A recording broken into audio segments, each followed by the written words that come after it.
Muy buenas tardes, bienvenidos al primer podcast de Conservatorio. Conservatorio es un proyecto de periodismo en Internet que busca abordar a través de sus artículos un contrapeso a la radicalización ideológica de derechas e izquierdas, en un escenario mundial con una derecha etnonacionalista que discursa supremacía racial, rechazo absoluto a la migración e incluso respaldo ideológico a fenómenos históricos llenos de violencia injustificada hacia identidades grupales, con una izquierda moral relativista que asume la distribución de riqueza y poder como determinantemente injusta, producto de la existencia de un sistema jerárquico opresivo, así como el señalamiento consistente de los supuestos opresores, que a su vez explica que dicha constitución opresiva reside en construcciones sociales, que son producto de la educación cultural inherente a los individuos que oprimen y son oprimidos.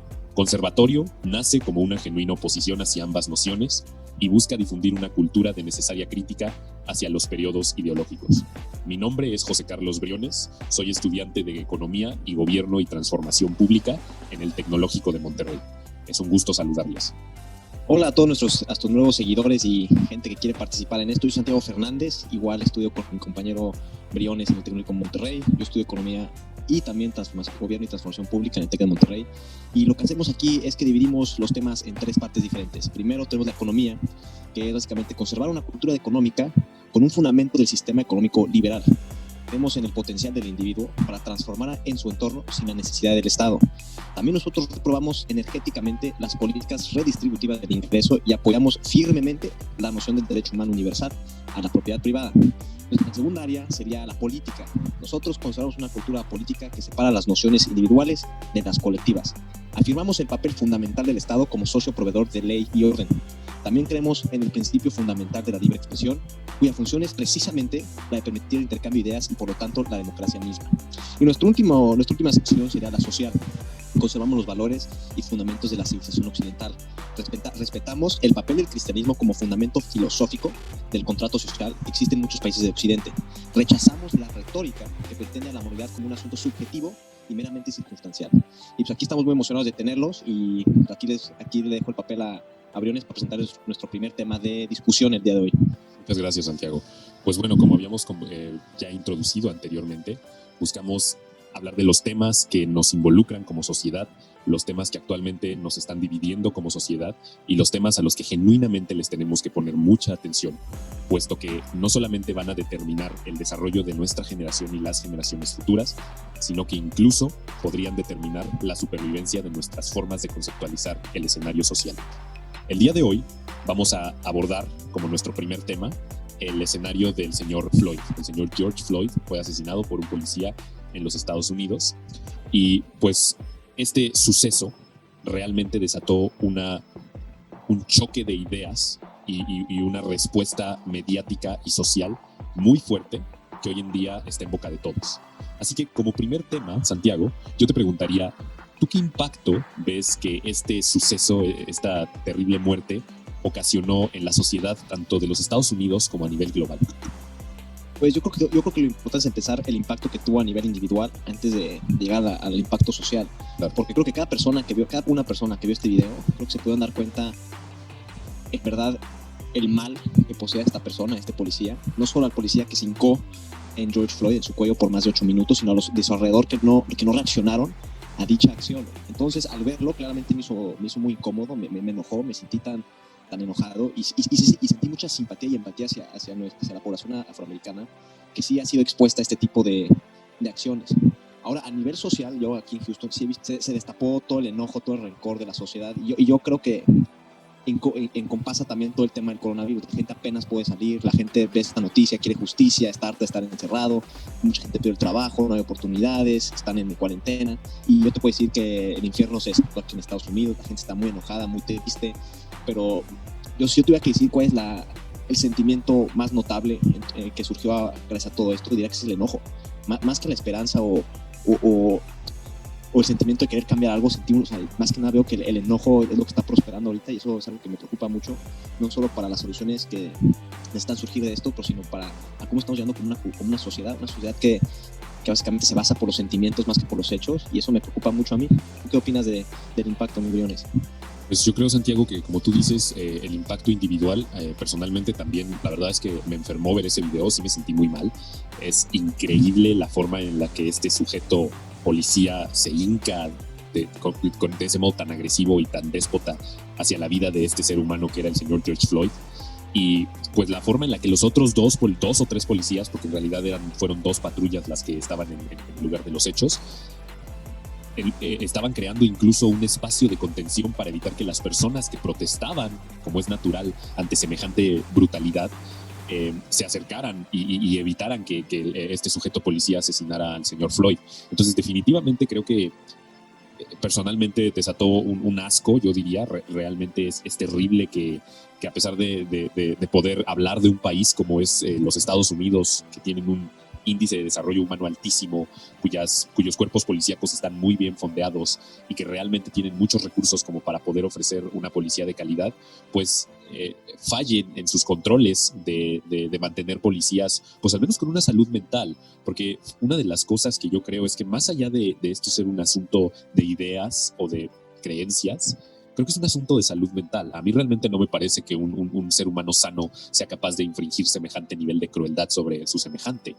Y yo creo que esto nos lleva a un tema secular que creo que es el epicentro de la discusión con respecto a este suceso. Y es que hay dos escenarios fundamentales que están surgiendo, y no sé si estés de acuerdo conmigo, Santiago. Uno es que los Estados Unidos y el mundo en general vive inmiscuido en una especie de racismo estructural cuya estructura está sostenida por una aparente repartición del poder que somete a las personas afrodescendientes con respecto a las personas blancas. Y el segundo escenario es que tenemos un asunto de brutalidad policial que definitivamente tiene que ser tratado, pero realmente, a pesar de que los dos pueden converger en un punto en el que los policías son brutales, la ley protege su brutalidad y encima son racistas, o a priori son racistas y posterior son brutales, utilizan un exceso de la fuerza que les otorga la ley. ¿Tú qué opinas respecto a esto, Santiago? Yo creo que hay un dicho que explica esto de manera muy, muy simple, pero un poquito difícil conceptualizar. Yo el problema que tengo con lo que está sucediendo es que si tú no puedes definir el problema claro, no puedes definir una solución clara. Esto del sistema estructural de racismo o esta institución racista o implícitamente racista es muy miasmática. O sea, es muy vaga. O sea, no se puede taclar un problema vago, porque si quieres hacer eso vas a tener soluciones vagas. O sea, si quieres solucionar este problema, tienes que decir cuál es la política que es racista, identificar cuál política escrita es racista, cuál es la persona racista, y así todo el mundo se puede poner juntos, unidos en la batalla contra el racismo. Pero si tú no tienes esa política, esa persona o esa acción escrita, tangible, pues no se puede pelear. O sea, no hay manera. Y esto es importante porque si tú te vas 50 años atrás, antes de cuando se quitaron las leyes de Jim Crow, tú podías ser racista si tú querías, pero si tú hacías algo basado en ese racismo que afectaba a otro individuo, habían leyes escritas que te condenarían por dichos actos. Entonces lo que las leyes hacen es que limitan a la gente racista, porque la gente racista, aunque yo las desprecio y no creo yo en mi opinión me encantaría que no hubiera gente racista, lo va a ver y tienen el derecho de ser racistas. Lo que no tienen derecho es quitarle los derechos a alguien más por esa suposición suya. Ahí es cuando las leyes entran, cuando el Estado de Derecho impone su peso y no permite a dicha gente poder actuar como quiere. Entonces, cuando se removieron las leyes de Jim Crow, en los 70s, 80s, 90s, ¿había racismo? Claro que sí lo había. Nada más que las leyes impuestas ya no protegían a los racistas, ya no los permitían hacer sus actos y les ponían, oye, tú haces esto, te vas a la cárcel. Entonces ahorita tenemos que hacer lo mismo. Yo honestamente creo que lo de George Floyd fue algo que sí fue racista, pero independientemente de eso, yo creo que el problema que estamos viendo es más bien uno de falta de política clara sobre las reglas de compromiso para los policías. Porque si este policía puede haber sido el señor más racista del mundo, pero si las leyes estuvieran claras y bien formadas respecto a las reglas de compromiso policiales, este señor no hubiera podido haber puesto la rodilla a George Floyd y salirse con la suya. Gracias a Dios que alguien lo pagó. Gracias a Dios que gente buscó justicia para él. Pero necesitamos identificar estas leyes, estas políticas para cambiarlas y taclearlo. Si no, vamos a estar dando círculos a lo que tú dijiste. Vamos a estar persiguiendo fantasmas que no están ahí. Por supuesto. ¿Qué opinas? Me encanta que hayas mencionado este término de los fantasmas, porque creo que es muy atinado a la realidad social que hoy en día estamos viviendo, porque realmente estamos persiguiendo fantasmas. Como dices, el problema del argumento que sostiene que vivimos en una sociedad inmiscuida en un racismo estructural es que la estructura de ese racismo no está implícita en la constitución del país y no está implícita en las leyes. Entonces, el problema es que aquí estás peleando contra las ideas y que, ojo, yo creo que ninguna persona en su sano juicio sostendría la idea de que hay seres humanos superiores a otros con base en una suposición arbitraria como lo es tus condiciones étnicas o raciales. Eso es una completa estupidez. Pero realmente el suponer que son estas ideas las que generan este tipo de cuestiones es sencillamente no mirar el problema en lo absoluto. Y más allá de no mirar el problema, creo que resalta más la severa polarización política que ha existido totalmente, y continuará existiendo en sociedades como los Estados Unidos y desgraciadamente también en México, porque este mismo tipo de metanarrativas de el oprimido y el opresor tienen un origen, desgraciadamente, en la academia y desgraciadamente en lo que nosotros llamaríamos los intelectuales. Yo diría que la narrativa de oprimido y opresor la podemos rastrear a finales de por ahí de la década de los 60s, si no tengo el dato mal, cuando el comunismo como un sistema político y económico fracasó frente a los escenarios intelectuales por la publicación del famosísimo libro Archipiélago Gulag del autor Alexander Solzhenitsyn, que pues deslegitimó completamente la idea del comunismo, pero la retórica marxista esencial de que la historia es una lucha de clases emigró hacia otro tipo de escenarios intelectuales, y esos escenarios intelectuales fueron difundiendo esta retórica, y tristemente esta es la retórica que estamos viendo hoy en día, que se enfrenta a este problema, porque sí, definitivamente este policía cometió un abuso de poder, y gracias a Dios que está bajo arresto junto con los demás, porque no hicieron nada por detenerlo, pero como tú dices, Santiago, el atacar un problema, asumiendo que este problema existe en el universo de las ideas, pues realmente no lo puedes atacar, no estás atacando nada, estás atacando un fantasma. Y el problema es que esta retórica es patológica, y es patológica porque nunca va a tener un fin, es decir, genera incentivos para comprobar sus propias hipótesis. Y desgraciadamente eso está provocando, como creo que ya lo hemos visto, estas violentísimas reacciones que no sé si tú estarás de acuerdo conmigo, pero desde mi opinión no están justificadas en lo absoluto, como lo es la destrucción de la propiedad privada. ¿O tú cuáles son tus impresiones respecto a estas violentas reacciones, Santi?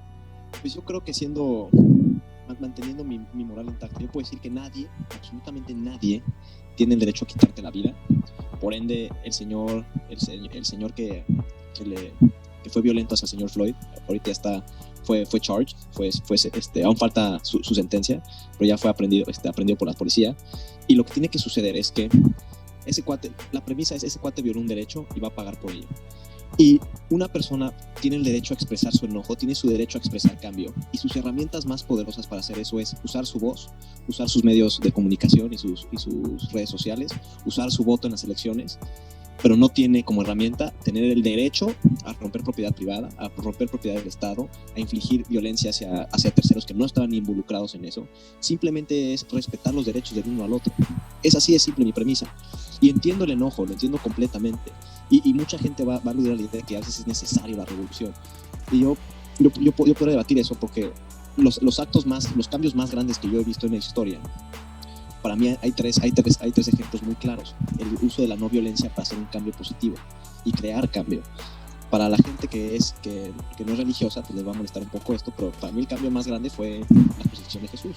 Ese hombre predicó y practicó la paz y logró cambiar la raza humana, tanto que hasta hoy en día usamos su fecha de crucifixión para marcar el tiempo.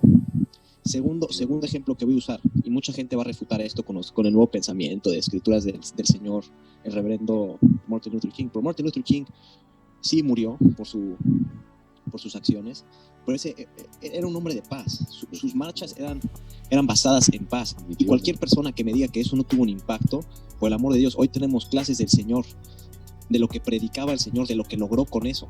Y sí se logró un cambio, Y un cambio gigantesco. Enorme.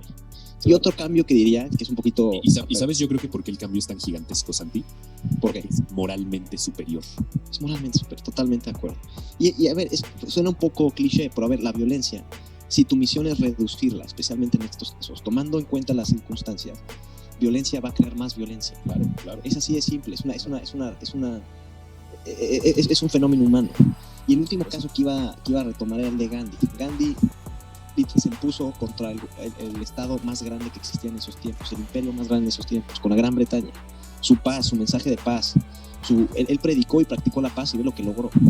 Entonces sí se puede lograr. Para toda esta gente que dice que no se puede lograr, sí se puede lograr. Y sí, es muy difícil totalmente, pero yo creo que las maneras para trascender en la historia de una manera positiva y hacer cambio positivo es haciendo lo difícil y haciendo la manera correcta. Exactamente. Y yo creo que realmente, Santi, las personas porque desgraciadamente la retórica apunta a que hay que apoyar este tipo de manifestaciones, como ellos les llaman, ¿no? Como es la destrucción a la propiedad privada. Y es bastante lógico pensar así, porque si tú partes del axioma de que tu sociedad es una estructura tiránica hacia determinados grupos, es perfectamente lógico asumir que tienes el derecho de agredir a la sociedad en sí. Totalmente. Y creo que esta conclusión no solamente prueba el hecho de que la forma de manifestarse es incorrecta. Hay personas que cuestionan el argumento de que hay formas correctas o incorrectas de manifestarse, pero eso es una completa estupidez, porque la cuestión humana fundamental es moral. Hay una forma correcta e incorrecta de hacer absolutamente todo. Totalmente de acuerdo. Ahora, puedo estar completamente de acuerdo en que no es obvia cuál es la forma correcta, porque no lo es, y no es obvia, por lo tanto, cuál es la forma incorrecta, pero yo creo que en el momento en el que tu manifestación está atacando a individuos que quizás no tienen nada que ver o quizás incluso están apoyándote. Fíjate que el otro día vi un video que me pareció fenomenal. Era una mujer afrodescendiente de los Estados Unidos que tenía una pizzería y su pizzería quedó completamente destruida y la mujer estaba muy preocupada porque pues estamos en un periodo de crisis económica y ahora ella se ve enfrentada a la situación de que pues su propiedad, su medio de producción fue transgredido por los manifestantes en la supuesta búsqueda de una justicia hacia un determinado grupo racial como son los afroamericanos. Es decir, la retórica no solamente es negativa en una cuestión moral, es realmente perjudicial incluso para quienes se supone que deben ayudar. Totalmente. Y te digo, es que aquí entramos ya en área subjetiva. Aunque tú y yo sí pensamos que hay una verdad absoluta, mucha gente piensa que su verdad es la verdad. Y por eso yo estudiando la materia de economía, es muy importante ver la estadística, ver los datos duros. Y entiendo que a veces los datos duros no representan una imagen clara de la situación. Pero en cuanto a la brutalidad policial, yo lo que puedo decir al respecto es que, en mi opinión, yo creo que en varios comentaristas intelectuales en Estados Unidos, el causal principal de lo que le sucedió a Floyd no es necesariamente el racismo. Estuvo presente. Y mi evidencia para decir esto son varias cosas. Para empezar, voy a decir el nombre Daniel Shaver. La brutalidad policial afecta a todos, que esto no lo discrimina a todos. Pero hoy le tocó a Floyd y se conoce de ello justamente por el hecho de que él era negro y los medios de comunicación gritan racismo y empujan una narrativa de opresión exclusivamente hacia las poblaciones negras. Lo de Floyd sucede con todos. Incluso desde el 2017, la estadística muestra que más blancos han muerto por policías desde el 2017. La estadística anterior demuestra que el problema no es necesariamente uno de racismo, sino una militarización policial y las reglas de compromiso, que en inglés se traduce a Rules of Engagement.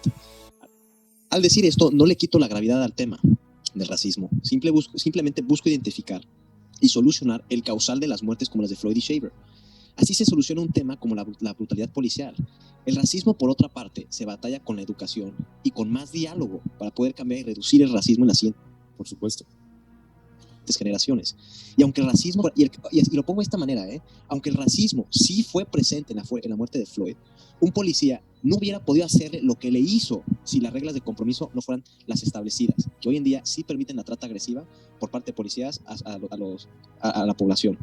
Entonces, claro, y no es poco común que la trata agresiva sea también hacia personas blancas. De hecho, son muy famosos los videos en internet de policías persiguiendo a individuos por cosas tan absurdas como exceso de velocidad y que rompen la ventana del vehículo del individuo y lo sacan prácticamente a golpes y nadie protesta porque así es como tú dices, las reglas de conducción de la policía les permiten actuar.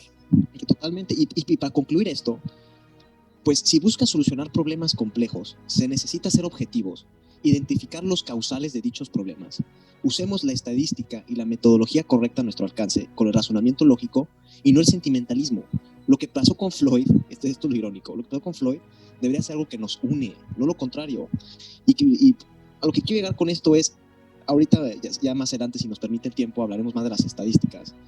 Pero lo que pasó con George Floyd sí sucede, o sea, no discrimina a todo el mundo. La única diferencia es que hoy en día hay dos partes de la moneda. Sí los medios de comunicación tomaron esto y gritaron racismo. Yo también creo que fue un golpe político más a los republicanos, más que una búsqueda de justicia, viendo toda su campaña en las redes, etcétera. Pero también esto le pasa a Daniel Shaver. A ver, disculpen lo que voy a decir, pero a ver, yo vi el video de Daniel Shaver y en mi opinión es mucho más gráfico y más horrible que el de George Floyd. Pero nadie lo conoce por el simple hecho que no era negro y no había una narrativa opresiva. Vamos a incluir el enlace a dicho video en la descripción de nuestro podcast. Totalmente. Y para acabar, veo muchos gritos de justicia y muchos cambios. Y yo creo que es totalmente lo necesario, pues se necesita ser objetivo. Mucha gente dice, usen el voto en noviembre, usen el voto en noviembre. Y digo, ok, usemos el voto, usen sus herramientas a su disposición para hacer el cambio. Pero lo que pasó a George Floyd, especialmente en la ciudad de Minneapolis, ese gobierno es demócrata. Claro. Los responsables de esto fueron el gobierno demócrata. Y adivina a quién está, o sea, la mayoría de la gente que ve este problema, adivina a quién le están tirando el odio y el agravio. Claro, a los republicanos. Claro, y en específico al presidente. Se pierde la objetividad de todo el asunto. Y gracias a esto que se puede haber solucionado de manera objetiva, expresando los sentimientos que uno tiene, con cabeza fría, buscando los responsables en verdad de esta situación, que en este caso son los demócratas, y sí deberían investigar, y sí deberían sacarlos de ese gobierno municipal. Pero no, es lo que te digo, ya se mezcló con diferentes causas. Tienes a los de Black Lives Matter, después tienes a los de Antifa, y se vuelve toda una ráfaga horrible de politiquería, y se pierde la esencia, que es batallar la brutalidad policial. Y de hecho, es que ese es el problema, y eso es a mí lo que me parece más preocupante, y preocupante genuinamente, porque se está perdiendo completamente la noción de cómo arreglar este tipo de problemas.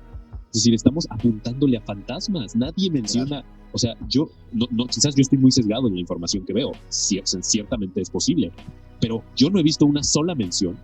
¿Saben qué? Es que tenemos que promover una reforma para limitar el actuar de los policías. Es que eso es lo lógico que se tiene que hacer. No, y ojo, ahorita si puedo encuentro la liga y las compartimos con ustedes. Pero vi la reforma que buscan impulsar, no sé si en Minneapolis o en otro lugar, estaría equivocado decir su nombre exacto, pero la leí y los cambios que proponen son sumamente vagos. No taclea ninguna ley en particular, no busca cambiar alguna estructura designada. O sea, es pura politiquería para apaciguar a esta gente. No veo ningún cambio. Claro. Una persona de la carrera ahorita, a nuestro corto transcurso, pudo haber escrito un documento mejor preparado para taclear este problema. Claro. Y ahí está el problema. Pero es que creo que, te digo, el gran problema es que estamos en un periodo ideológico terrible. Y la ideología, Nietzsche la comparaba con una posesión, y yo realmente creo que es muy parecido, el concepto de posesión, es decir, de una posesión espiritual con una ideologización, porque realmente están absorbiendo una metanarrativa que describe el mundo como inherentemente injusto. Y el problema es que es verdad. Es que efectivamente el mundo es injusto y el mundo siempre ha sido injusto, y realmente es muy patológico pensar que vas a poder transformar esa realidad del mundo, porque hay personas, y yo creo que sobre todo las personas que son genuinamente racistas, ellos no están usando la lógica. A ellos no los vas a convencer diciéndoles, no, es que los estudios científicos indican que la gente negra es exactamente igual a la gente blanca, que todos somos una misma especie que se llama Homo sapiens, porque lo que los inspira a ellos es individual, es personal, es odio, y el odio no proviene de las ideas. Yo creo que esa es una de las proposiciones más estúpidas, falsas, perniciosas y vergonzosas que promueven este tipo de ideologías, que el odio proviene de las ideas. No le puedes enseñar a un individuo a odiar, así como no le puedes enseñar a un individuo a amar. Son cuestiones que provienen del interior, y el odio no lo vences venciendo las ideas, porque las ideas no contienen odio, las ideas son ideas. Yo te puedo a ti expresar mucho odio sin utilizar ningún adjetivo que te descalifique. Sí, yo creo que esto para mí es una cuestión de la búsqueda de la verdad, porque como bien lo mencionamos, en mi opinión, y creo que hay todo un razonamiento filosófico y lógico a esto, sí existe una verdad absoluta. Entonces, órale, tú eres una persona que nació en un pueblo sumamente racista y naciste creyendo que los negros eran culpables de todo y que eran menos que tú, etc. ¿Sabes cómo se soluciona eso? Lo expones a más ideas, lo pones a más debate, los pones a más diálogo. Chance eso, a él no lo va a cambiar, porque hay gente que sí está clavado o sesgado por ya un odio inculcado por su propia forma de pensar o por lo que ha sido expuesto. Pero la gran mayoría de la gente, y esto se puede explicar por la transformación que es Estados Unidos. Estados Unidos, te preguntaría yo a ti, Briones, ¿es más racista que antes o es menos racista que antes? Definitivamente es menos racista que antes. Menos racista que antes, sí. Totalmente. Y honestamente creo que, por ejemplo, en ciudades del sur, chance la gente que nació en generaciones más viejas se quedó siendo racista, pero como las nuevas generaciones han sido expuestas a nuevas ideas, a nuevas formas de pensar, se han apegado más a la verdad de que todos somos iguales ante los ojos de Dios en ese aspecto. Tenemos los mismos derechos que todos. Por supuesto. El único problema que tú dijiste que sí es verdad es que luego también les empiezan a meter la idea de somos oprimidos. El sistema está en contra de nosotros. Y ojo, antes sí te hubiera dicho que el sistema, por supuesto, sí era represivo. Pero es que es el sistema, como tú dices, es el sistema. Si realmente viviéramos en una sociedad opresora, las leyes serían opresoras. Exactamente, y es más, hasta tienen nombre. Jim Crow Laws, Redlining, tenían nombre, estaban escritas y se erradicaron. Y sí falta. Y ojo, no estoy diciendo que no existe una disparidad, sí existe una disparidad y sí nos falta mucho por cerrar esas brechas. Y ojo, aquí quiero hacer rápido un énfasis en un estudio sobre crímenes violentos en vecindarios desfavorecidos, especialmente en Cleveland, Ohio. Claro. Entonces se encontró que la reducción en la pobreza condujeron a reducciones en la tasa de criminalidad exactamente de la misma manera. Por supuesto. En áreas predominantemente blancas y negras. Por supuesto. Entonces, yo viendo esto, digo, ok, si hay una disparidad, ¿pero es porque hay un sistema o porque hay una circunstancia que necesita ser solucionada? Y yo lo que te puedo decir es que, viendo esta evidencia y este estudio, se sugiere que la pobreza, no la raza, es el factor más importante. Definitivamente. Y ojo, sí necesitamos cerrar la brecha respecto a las oportunidades que tiene la comunidad afroamericana, por lo cual yo sí aplaudo a la administración actual, porque ellos han hecho una inversión históricamente, creo que ha sido la inversión más grande en la historia de Estados Unidos para universidades históricamente negras. También ha desviado, disculpa por la traducción, ha desviado mucho, ha desviado investment a las áreas, sí, inversión, ha mandado inversión a locales, comunidades predominantemente negras, para justamente taclear esta pobreza, no la raza, para taclear esta pobreza. Y es que tienes toda la razón. De hecho, la pobreza es realmente el enemigo a combatir. La población afrodescendiente representa el 12% de la población de Estados Unidos y desgraciadamente son la población que más comete crímenes, pero no comete crímenes por el hecho de ser negros o por el hecho de que viven en una estructura opresiva. Cometen crímenes porque en términos de análisis por perfil racial se sabe que la renta per cápita promedio de un afrodescendiente es hasta 60% más baja que la de un blanco. Entonces, totalmente. Este tipo de cuestiones es que, como te repito, el problema de la ideología es que no, te enseña, por supuesto, una fracción de la verdad, pero tú estás asumiendo que esa fracción de la verdad representa a toda la población. ¿Y cómo atacas al racismo? Es que realmente, ¿cómo lo atacas? Es más, yo te lo dije, con educación, con exponerte, porque... Claro, hablando. Y esa es precisamente la necesidad de la primera enmienda. Tú lo mencionaste ahorita. El problema que estamos viendo es que la gente ya no se puede sentar a solucionar estos problemas. Dejan que el sentimentalismo sea el protagonista en su discurso, en su forma de pensar. Ya no nos podemos sentar como ahorita y discutir diferentes ideas y buscar soluciones objetivas de los problemas en alcance. Por supuesto. Y pues desgraciadamente creo que una de las cuestiones que a mí me parece más valiosas del conservadurismo político es que el conservadurismo político parte de la premisa de que es el individuo aquel que es el agente transformador. Y creo que esa es una de las razones por las que iniciamos este proyecto. Y esa es la misma razón por la que reconocemos al cristianismo como el principio filosófico fundamental de nuestro contrato social. Sí. No es, incluso para las personas que son escépticos de la religión cristiana, hay una razón muy específica por la cual el símbolo universal de la civilización occidental es un hombre crucificado. Y la significancia que eso tiene es que la realidad, la existencia es vulnerabilidad, es sufrimiento. Esa es una de las constantes completa. Esa es una de las constantes que comparten casi todas las grandes religiones del mundo. La vida es sufrimiento. Y tú lo resumiste perfecto así. Y el cristianismo te apunta a que la mejor forma de trascender ese sufrimiento es aceptándolo y enfrentándolo voluntariamente. Y por eso es que el individuo tiene la capacidad de transformar su entorno sin la necesidad del Estado. Por eso es que un negro es capaz de ser presidente de los Estados Unidos. Es que sí es muy simple. ¿Cómo puede ser un sistema que oprime racialmente a su población dejaría o permitiría dejar que el puesto más influyente y más poderoso del país, del mismo sistema, sea el reprimido que tratan de quitar esas oportunidades? O sea, no me entra en la cabeza eso, Raúl.